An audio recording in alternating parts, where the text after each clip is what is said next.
Both Frank Gambale and Allan Holdsworth are absolute giants of the electric guitar, and in this video I'm going to try to explain why I chose Gambale as a source for inspiration for my music development as a guitarist and an improviser over Allan Holdsworth.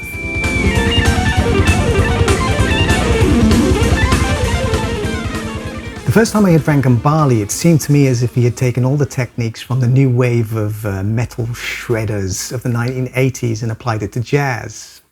Of course, now I realize that it's a little bit more involved than that. Gambale is renowned for his sweep and economy picking, but I think sometimes that misses the point. It's not all he does. He actually alternate picks a lot and is an excellent improviser. Sometimes these facts get overlooked and can mislead guitarists. Sometimes guitarists misinterpret the whole idea of sweep picking. For example, I was working at a very popular music institution many years ago, and one of my guitar students was just playing and demonstrating some impressive technique. I was like, oh, that's great, what are you doing there? And it was this kind of economy picking.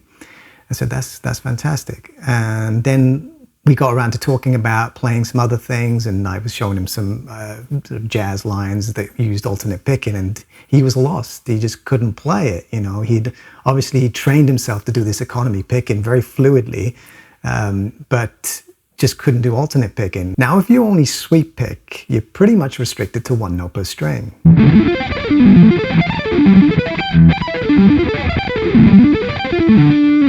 If you only economy pick, then you're pretty much restricted to 3 notes per string.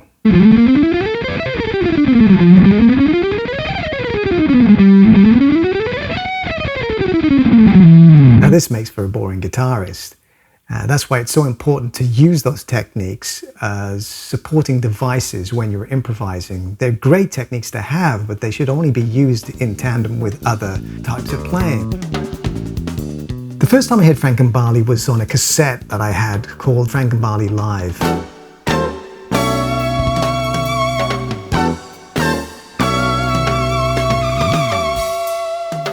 I said, is this guy serious? Of course he was serious. It was just unbelievable, you know. And I just thought, I've got to get some of that in my playing. I really want to be able to play like that. Not exactly like Gambale, but I want to integrate some of that into my playing. So I went out and bought one of these, the Ibanez Rock and Play. At the time, it was the only portable device that I was aware of that had a half-speed function. And so my Frank Gambale Live cassette got a lot of play in that. I got all the notes and I could play them, but I couldn't play it up to tempo. I mean, it took me years thereafter to be able to play it up to speed. But nevertheless, it was interesting for me because I could see what notes he was playing over the chords. I could make the correlations and I could pick things out, and it was very, very useful. Most of the solos I've learned actually were from the Frank Gambale Live album, where he's just on fire on that album. Apparently, somebody suggested to him that, you know, it was great that you played with Chick Corea, but why don't you do an album where you're all out?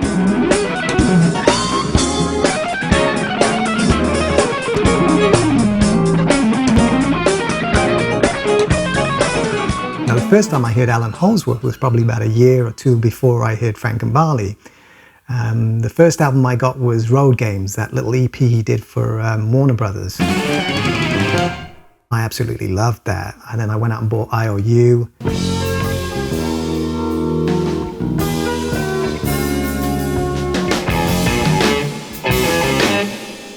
And Metal Fatigue. Even today, though, Road Games is my go-to album. I really like that. I guess it's because it's the first one I listened to, you know, and spent most time listening to, I guess. But there was a difference for me. It seemed like, you know, Allan Holdsworth was so idiosyncratic. He created his own form of improvisation with his own chords, his own voicings, and his own scales, and just his own technique. The way he played, it's just phenomenal. And it just felt sort of far away for me in terms of trying to emulate that on the guitar. This would be back in 1988, 89. So, you know, there was limited information about him at that time. It seemed like this unearthly guitar player. You know, he had some kind of alien type playing.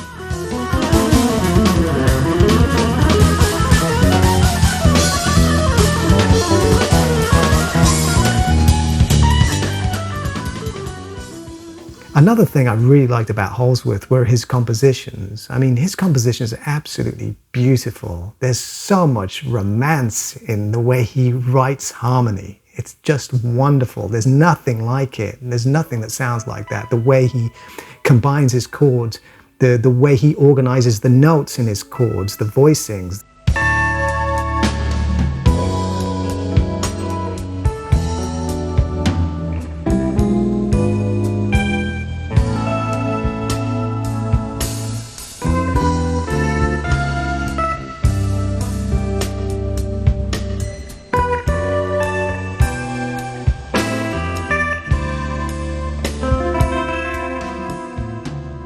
So that's really appealed to me. It still does, you know. I listen to that and it's very evocative. The guitar sounds and the way the chords change.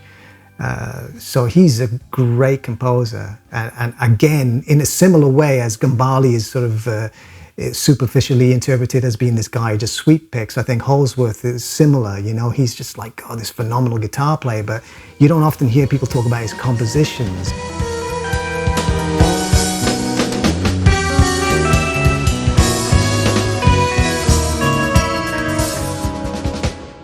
The only time I got close to playing like Allan Holdsworth was in a solo from an album I recorded a few years back called Only Two Things Are Infinite. The piece is called No Risk Industry Nancy Boys, and the solo is really a homage to Holdsworth. But the only thing is that the solo was worked out before. It's not improvised.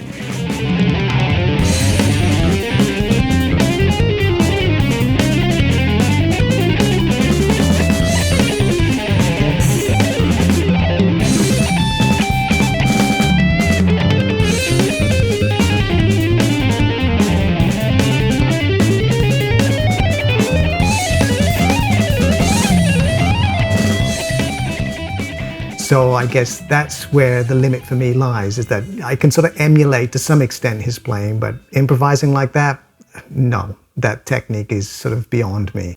I'm really happy to have Brett Stine part of this video as well. He's one of the leading specialists on Allan Holdsworth. He's spent a lot of time studying his music, his technique, the types of scales he uses when he's improvising. He's a very knowledgeable guy, and I'm glad that he's going to explain to you a little bit about Holdsworth's technique. How's it going, guys? I'd like to thank Shannon for asking me to take part in his Allan Holdsworth Frank Gambale video. Obviously, it's a pretty tall task to be asked to sum up Allan in 3 to 5 minutes. So what I've decided to do is focus on one of the things I feel makes Allan the most unique, which is his use of non-diatonic scales. These can be Messiaen scales, or these can be scales you already know with the note or two added, so 8 or 9 note scales.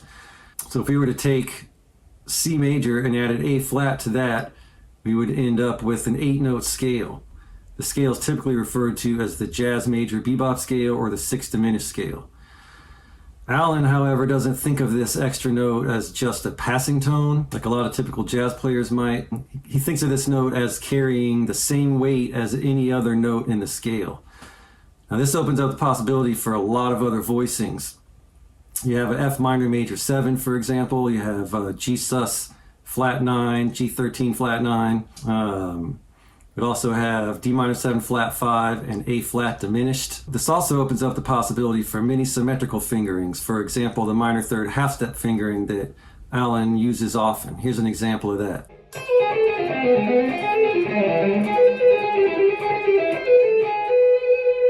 Now, if you were to add another note to that scale, in this case E flat, we would have a 9-note scale. In the book Just for the Curious, this scale is referred to as jazz major add flat 3 flat 6. Again, this opens up the possibility for many other voicings. For example, we have a G13 flat 9. We would have an E flat major 9 or an E flat major 9 sharp 11, but we would not have an E flat major 7 because there's no B flat in this scale. So using these scales, typically you end up with very specific voicings. So this is just something to keep in mind when you're experimenting with these scales. You're not going to get every possibility of a major voicing or any other voicing for that matter. You're going to get very specific voicings. Here's an example of a line using this scale.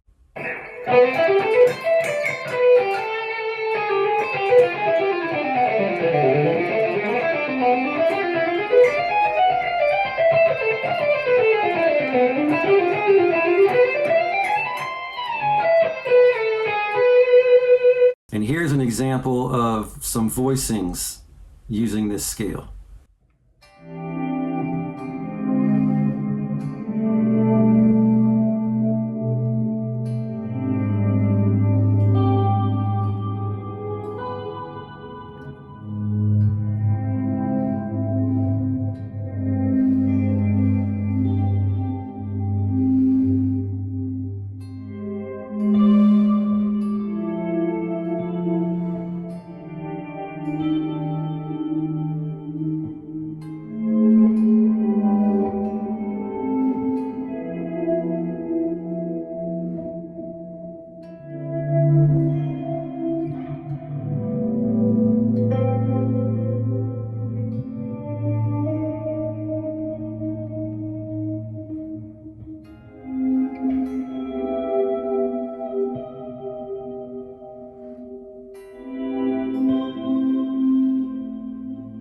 So as far as Allan's technique is concerned, I think it's pretty common knowledge that he liked to use a lot of hammer-ons.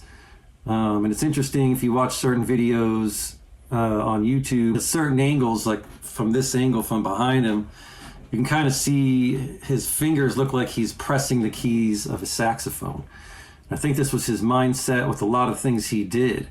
So his tone as well was very reminiscent of a saxophone, like the low notes, really resonant quality to it, and then the high notes tended to pop out very much like a saxophone as well. So I think this is, you know, his whole thing was trying to get the guitar to sound as much like a saxophone as he could. Now, again, Allan was known for liking to play a lot of hammer-ons, so the way he would do that a lot of times was the hammer-ons from nowhere type of thing, you know.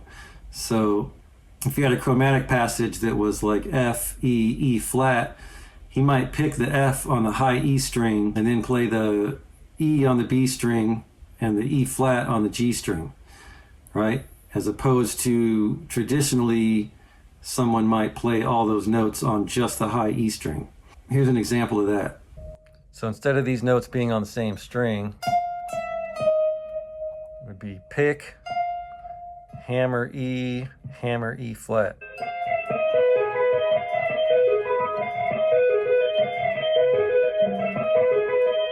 Here's an example of a line that uses a lot of the hammer-ons from nowhere.